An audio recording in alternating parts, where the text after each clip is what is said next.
given name is Paul McCoy. I took on the Islamic attribute back in 1991 when I became a Muslim in college with Hanif Mohammed. I was born in Savannah, Georgia, and I was born to a very religious family. My grandfather is a United Methodist minister, and my mother later on became a minister, and my grandfather on my father's side was also a minister. And in our family, religion had a very, very prominent position. I frequently tell people that I didn't find God when I came to Islam. I didn't learn how to believe in God when I came to Islam. That was already firmly established before I became a Muslim. But there were certain things in the Christian faith that I didn't agree with that caused me to question it and later on to move away from it. So religion had a very prominent position then, as it does now. And I still have a lot of respect for the Christian faith.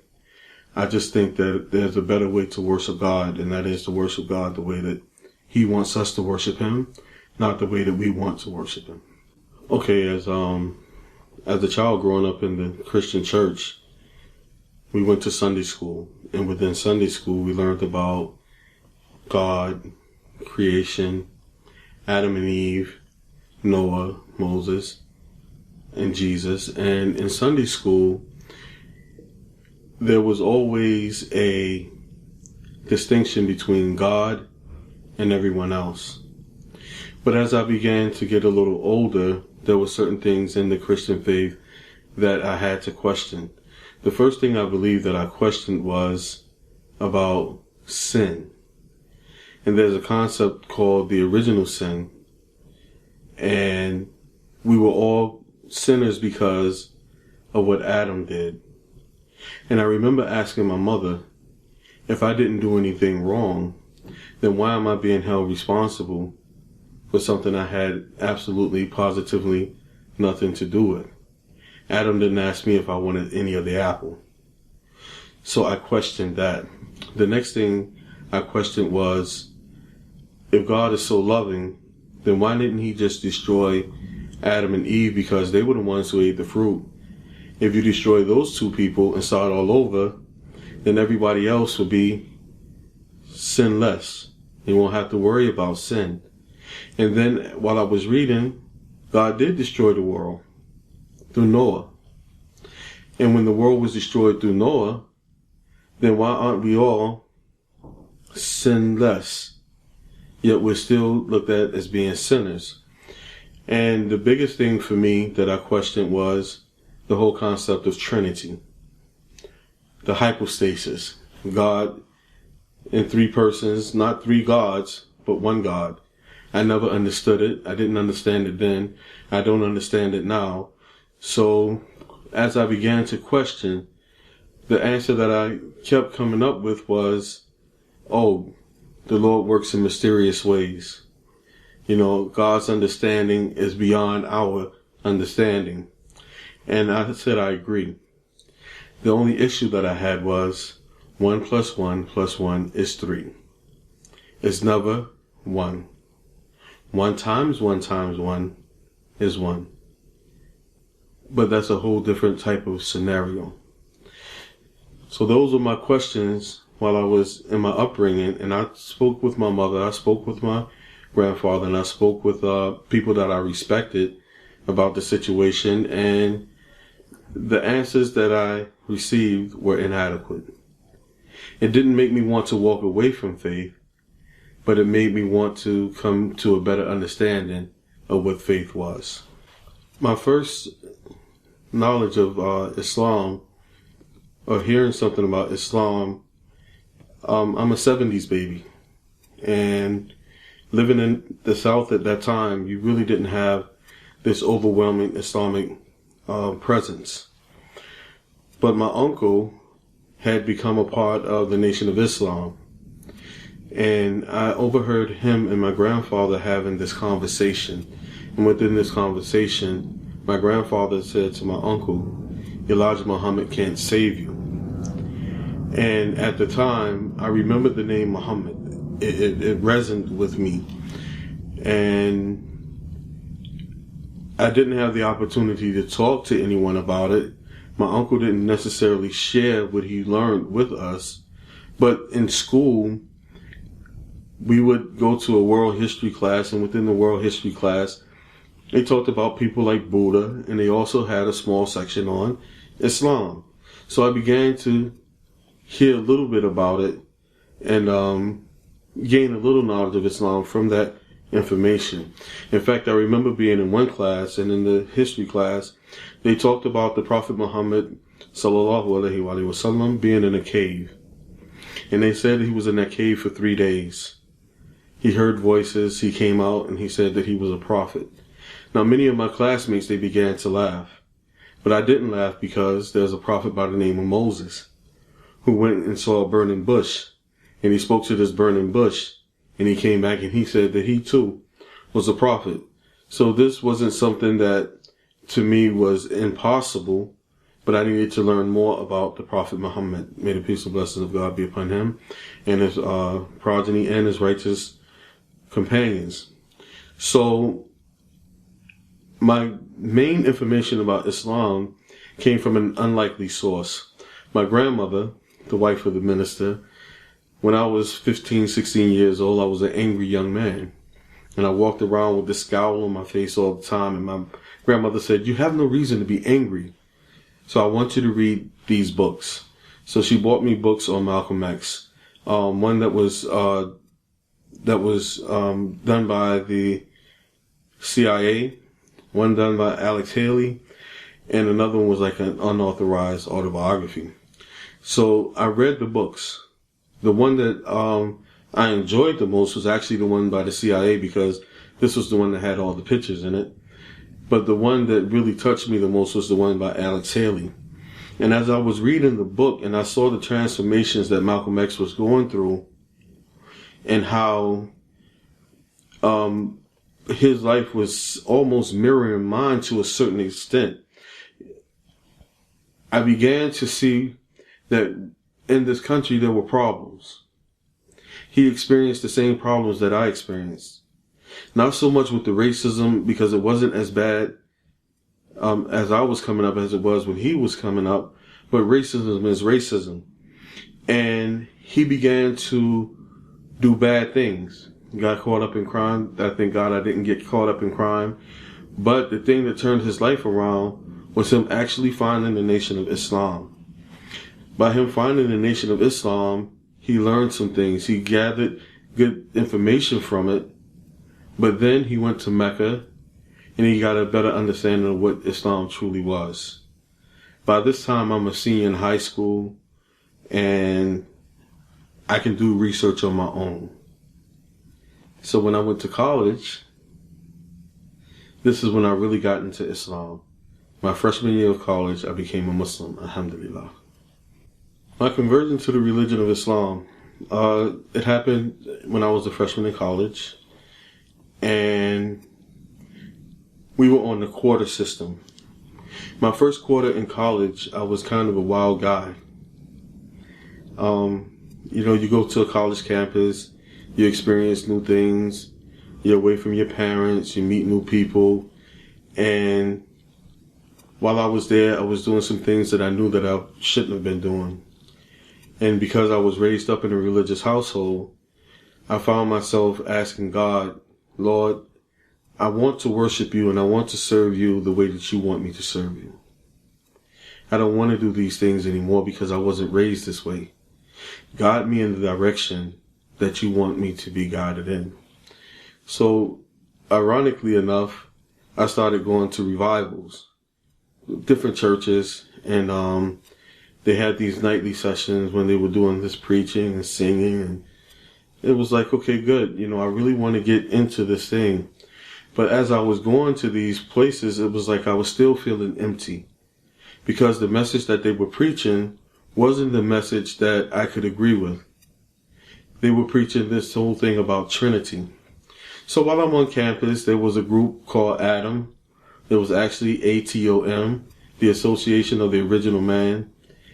And we said Adam as if it was like Adam the individual. And a few of the individuals that were in the group, they were Muslims. So one of the brothers, Brother Jabril, Sheikh Jabril, who actually went through Hausa with me, seminary with me, he was one of the brothers that I met, and they began to talk about Islam. And this brother shared a book with me. It was called Is the Bible God's Word by Ahmed Didat. I went home and I read this book from front to back, nonstop, and it touched on everything that I believed in. I didn't believe in Trinity. I didn't believe in original sin. And from the information that Ahmed Didat put in this book, the Bible wasn't necessarily saying any of these things either. I found that it was a doctrine of the church. So once I read that, I went back. I gave the book to my friend. I told my mother, Mommy, I'm a Muslim now. I didn't even take Shahada. I didn't know how to. But I believe in this. I feel good about this. I told my mother, I believe in this. I don't believe in original sin. I believe that Jesus was a mighty prophet of God. I don't believe that he's the Son of God. I don't believe that he is God. I don't think that he and God are the same in one. And I went back to the school.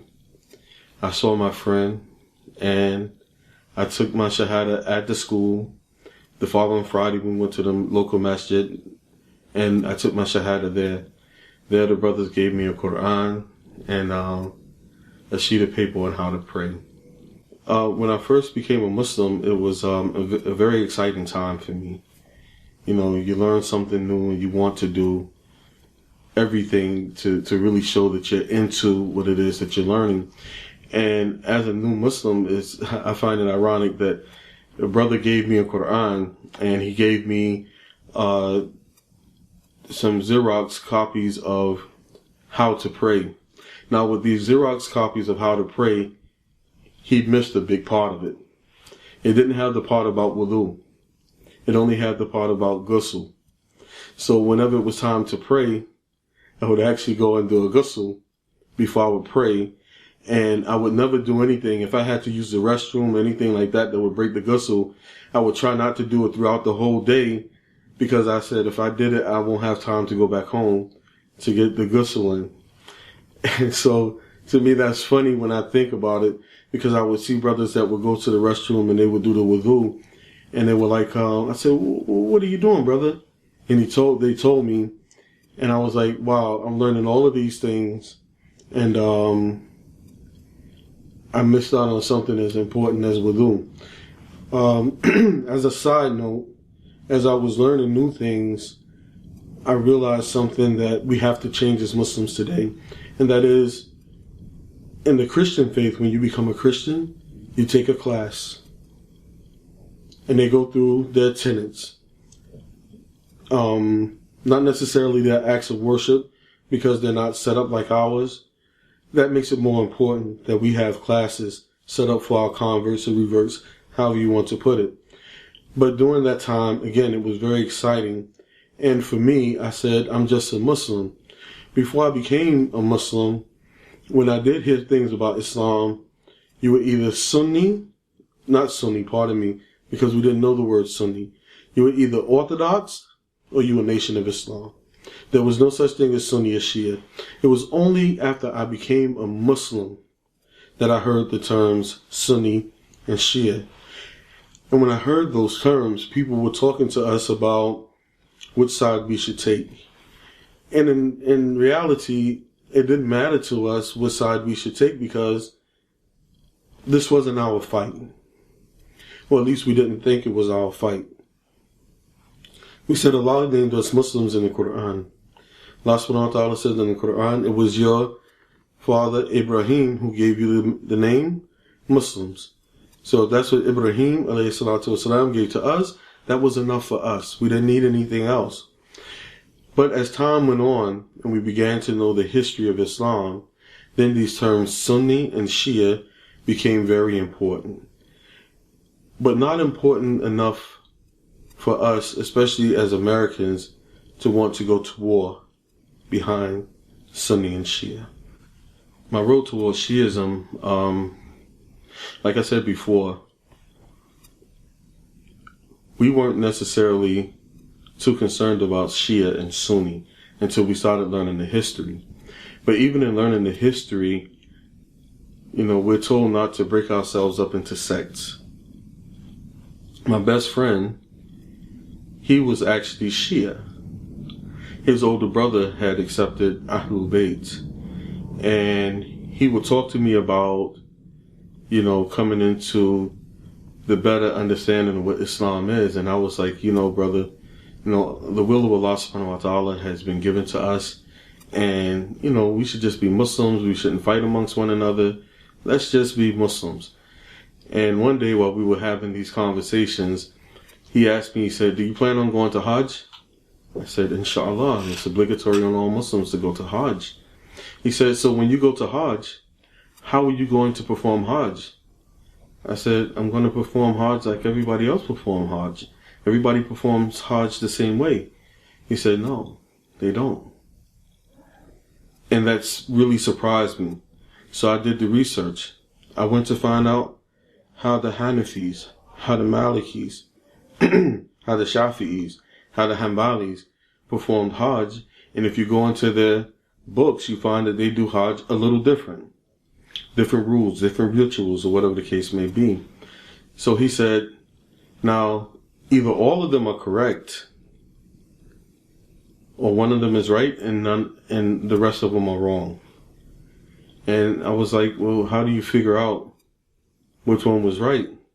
And my best friend, understanding my relationship with my grandfather, he said to me, who would know your grandfather better?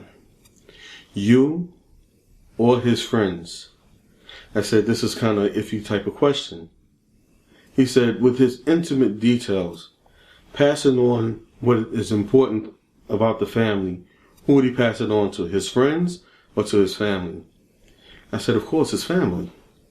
And he said, so if your grandfather would do that, you don't think that the Prophet would do the same thing?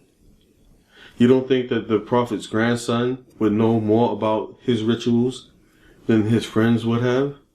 I said, that makes a lot of sense. So I went back and I began to read and study, and I found a book by Muhammad al-Tajani as-Samawi.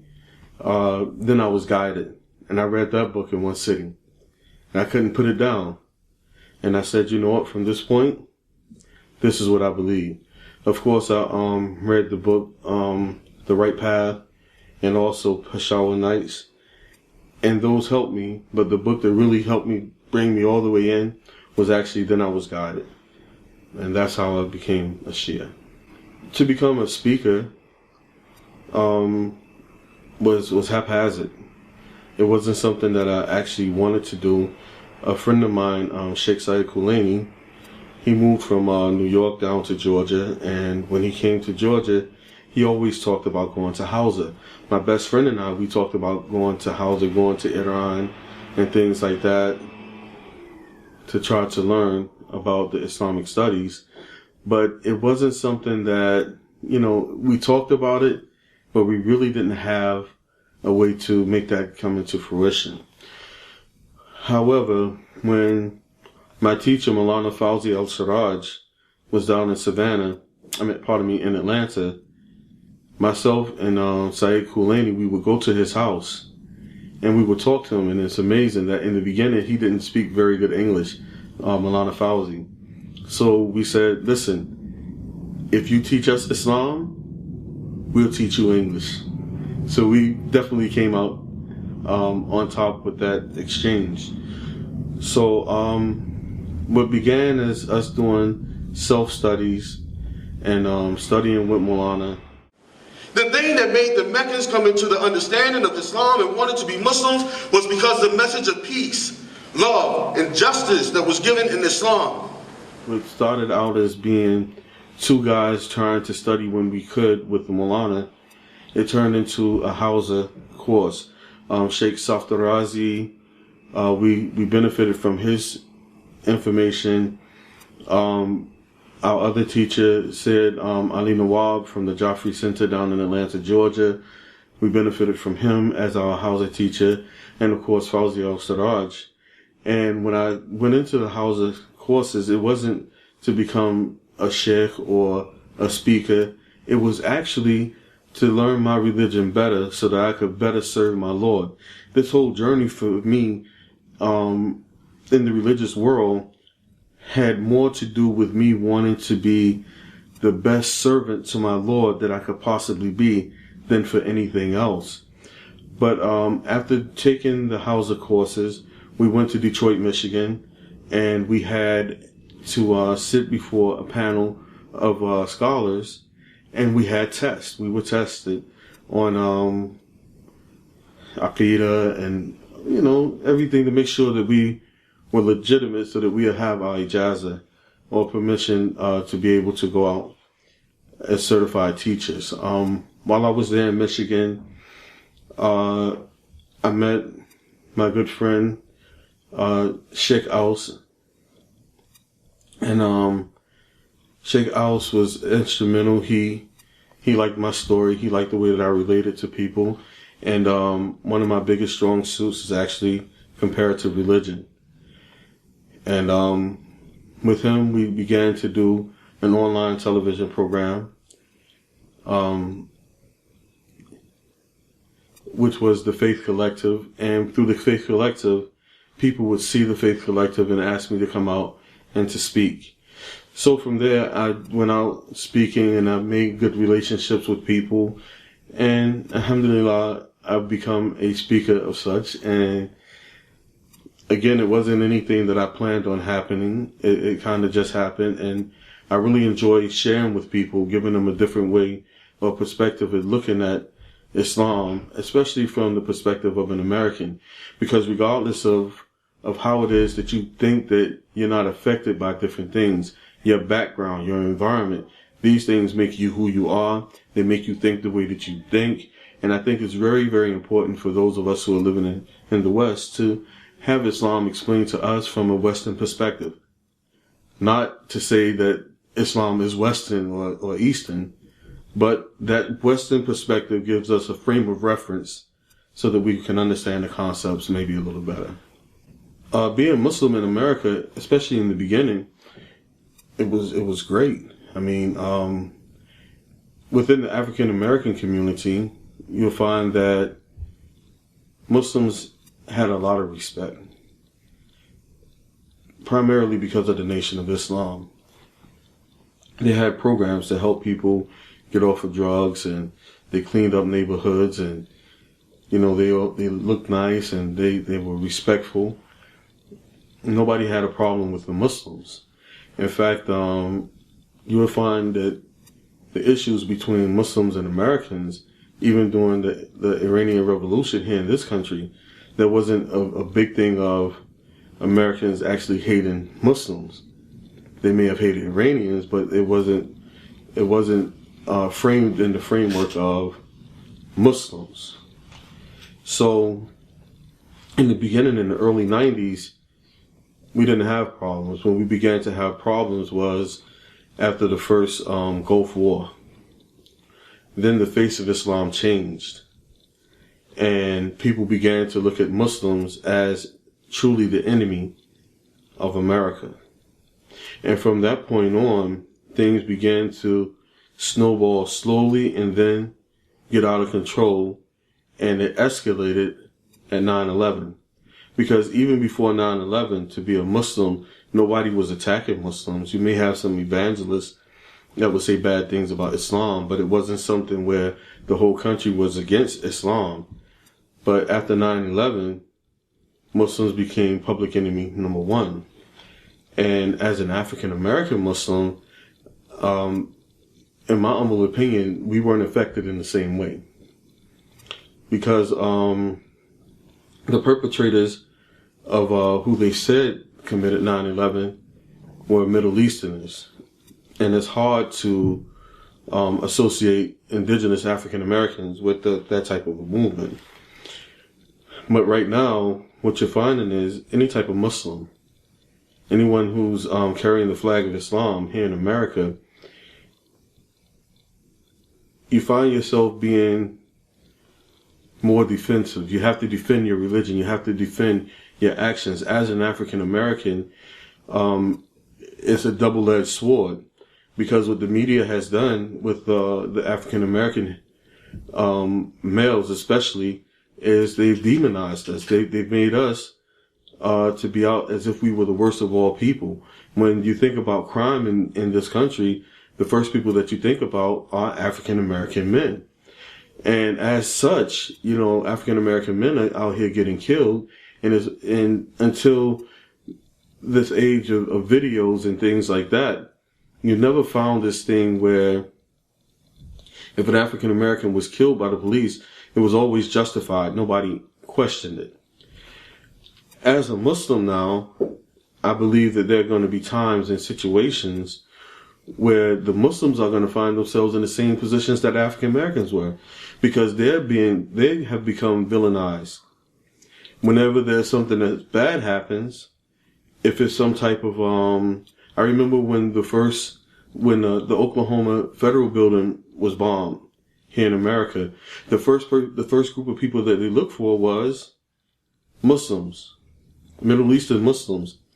But that terrorist act was carried out by Timothy McVeigh, who was an American. So at this juncture, being a Muslim in America, I'm an American. I love my country. I don't love all of her policies. I don't love the double standard. But this country offers us something as Muslims, especially those of us who are Shia Muslims. Number one, the opportunity to worship the way that we want to worship without being impeded. They're not trying to stop us. We have that freedom. We have that right. But on the flip side of that, if we are Muslims, then what type of organizations are we in? What are we giving our money towards? And even if it's a worthwhile cause, if someone says that a terrorist gave money and this person wasn't even found to be a terrorist, that gets to be a bit much. But as far as being a Muslim in America, I've traveled extensively around the world, and I would still have to say I'm happy being here. I have the freedoms that I want, and I think that here in America, unlike a lot of places, the jury is still out on Islam. It's really funny when I think about the family of the Prophet, the Ahlul Bayt, alayhi salatu wasalam.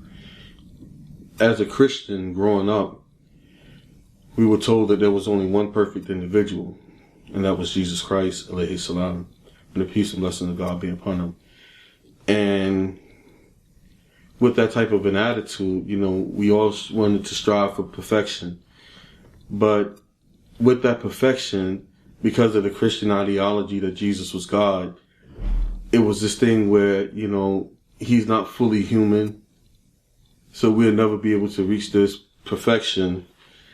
It had that type of effect. But when I came into the knowledge of Ahlul Bayt, and I found that these were perfect individuals, not only were they perfect, but the prophets that came before them too were masoom. They were perfect. They were sinless. Perfect in the human sense of the word, because there's only one absolute perfection, and this is Allah subhanahu wa ta'ala. Looking and learning and studying and falling in love with the lives and stories and examples and experiences of Ahlul Bayt throughout my life for the last 24 years has been one of those things where if there was something going on in my life, if there was something going on in the world, the way that I began to look at it was, let me study this thing, see how it happened, which of the imams in their life does this time represent more than others. And if I want the solution to that problem, I can go back to a perfect individual who lived through that type of time and use that example to push me through. Right now in America, I have to think about Imam Hussein, alayhi salatu wasalam. And the reason why I have to think about him is because here he was, an innocent man who was being persecuted, who was actually murdered, and he didn't do anything wrong. I'm not going to equate all the problems that happen here in America with African Americans and the police with that. But at the same time, where was the justice for Imam Hussein? How was his family supposed to get through that? For me, I know how to get through it because Imam Zain al-Abidin, alayhi salatu wasalam, he had to go through that. Imam Muhammad Baqir, he had to go through that. And their examples gives us strength. It helps us when everyone else is falling into despair and they're becoming despondent, thinking there is no Allah, there are no consequences for our actions. These individuals bring me back to reality, and I have to say, you know what? Their plight was much worse than mine. Yet their faith in God increased. How can my faith in God ever decrease? So the Ahlul Bayt, there aren't words that would ever be able for me to describe how it is that I feel about them. I had the opportunity to go to Karbala 2 years ago now. And whenever I feel bad, I feel sorrow, I think about going to Najaf. I love Karbala. I love it. But there's something about Najaf with Imam Ali alayhi salatu wasalam. To know the persecution that he went through, that he had to endure. To know that he wasn't treated the way that he should have been treated. To know that the credit that should have been given to him, the way that he should have been celebrated, was not given to him. Anytime I feel any type of slight about anything, I go to Najaf. And I had the opportunity to read Dua Kamel in the haram of Imam Ali alayhi salatu wasalam. And it brought tears to my eyes. What type of a man would Allah allow his prophet to entrust with this dua and to give it to us, for us to have and fall back on if you read the Dua Kamel? And you don't just read it to recite it because it happens on Thursday, but you read it with understanding and you read it while pondering over what's being said. It changes your whole life. And it helps us to try to ascend to this perfection. Imam Ali alayhi salatu wasalam said, there are two things that are pushing you towards perfection, night and day. Because when you die, there's no more sin. There's no more of the unknown. Everything is open for you. Because I know this, my life is always full. Because I know that someday, today, tomorrow, next week, next year, whenever, I'm going to meet my Lord. How am I going to meet him? Inshallah, I want to meet him the same way that my Imams met their Lord.